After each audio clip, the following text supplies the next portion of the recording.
هم المفلحون۔ یہی لوگ ہیں جو ہدایت پر ہیں اپنے رب کی طرف سے، اور یہی لوگ ہیں جو کامیاب ہیں۔ اگر اس جملے میں گرامر کے اعتبار سے ہم بات کریں تو لفظ علی، اولئک علی ھدی من ربہم، جو درس نظامی کے طالب علم وہ علی کا معنی سمجھتے ہیں کہ یہ لوگ ہدایت پر مستقیم ہیں یا ہدایت پر یہ لوگ قائم ہیں۔ پھر ہم نے کل ایک اور مثال پڑھی تھی کہ یہ لوگ کامیاب کاشتکار ہیں، یہ لوگ کامیاب کاشتکار ہیں۔ اللہ تعالیٰ نے ایک اور مثال، ایک اور جگہ پر مثال بڑے حسین انداز میں اسی مثال کو ذکر کیا۔ فرمایا یہ جو میرے محبوب کریم علیہ السلام کے ساتھی ہیں، ان کی صفت کیا ہے کہ جب بھی ان کو دیکھو گے یہ رکوع کرتے ہوئے، سجدہ کرتے ہوئے، اللہ کا فضل تلاش کرتے ہوئے، اس کی رضا میں لگے ہوئے تمہیں نظر آئیں گے۔ یہ تورات میں بھی ہے، انجیل میں بھی ہے۔ اب مثال جو ارشاد فرمائی جو کاشتکار سے ہم نے ملانی ہے، فرمایا کزرع، ان کی مثال ہے کھیتی کی طرح، ان کی مثال ہے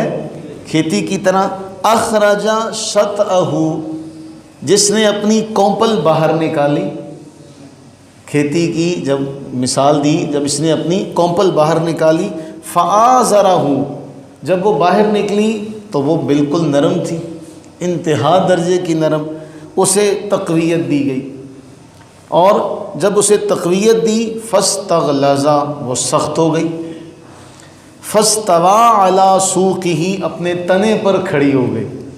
یہ مثال اب آپ دیکھیے گا، پودا جب اس کی کونپل زمین سے پھوٹتی ہے وہ کس قدر نرم ہوتی ہے، پھر آہستہ آہستہ وہ بڑی ہوتی ہے، اور پھر ایک وقت آتا ہے فاستوى علی سوقہ، وہ اپنے تنے پر کھڑی ہو جاتی ہے۔ فرمایا یعجب الزراع، جو کاشتکار ہوتا ہے وہ خوش ہو جاتا ہے، اسے اس کی یہ فصل دیکھ کر خوشی ہوتی ہے۔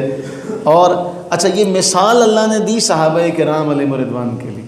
کہ یہ وہ پودا ہے جو محبوب کریم علیہ السلام نے لگایا۔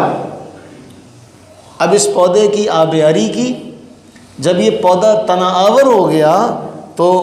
کاشتکار کا تو دل خوش ہوا، لیغیظ بہم الکفار، جو کافر تھے وہ غضبناک ہو گئے۔ اب پھر آ جائیں، قرآن فرما رہا ہے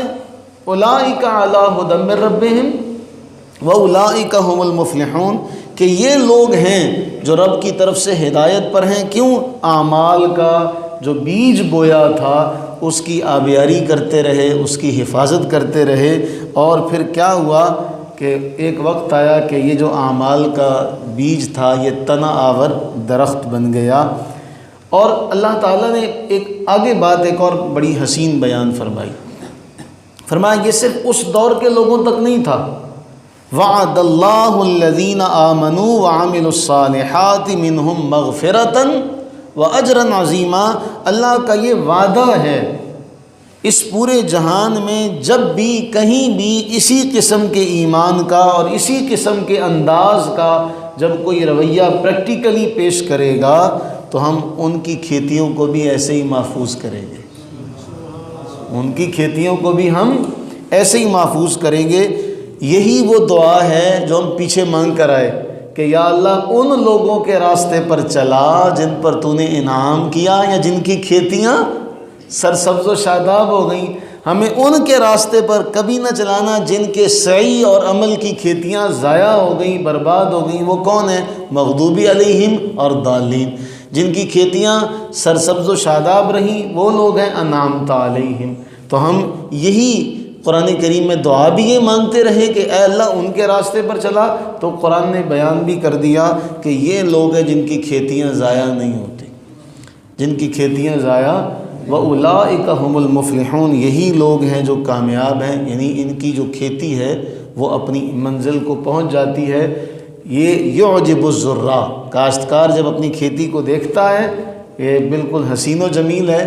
تو پھر اس کا دل باغ باغ ہو جاتا ہے۔ تو ایمان والا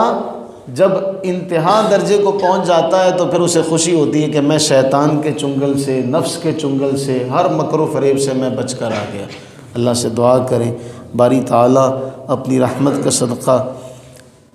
یہ بہت بڑی دعا ہے، اللہ ہمیں ان لوگوں میں شمار فرما لے جن کی کھیتیاں ضائع نہیں ہوئیں، جن کی کھیتیاں ضائع نہیں ہوئیں، ورنہ کھیتیاں سنبھال کے رکھنا، بعض اوقات کھیتی بالکل پکی ہوئی ہوتی ہے، آپ نے دیکھا ہوگا چند سال پہلے اس طرح ہوا کہ آم بالکل پک کر تیار ہونے کے قریب تھا، ایسی ہوا چلی کہ آم سارا گر گیا،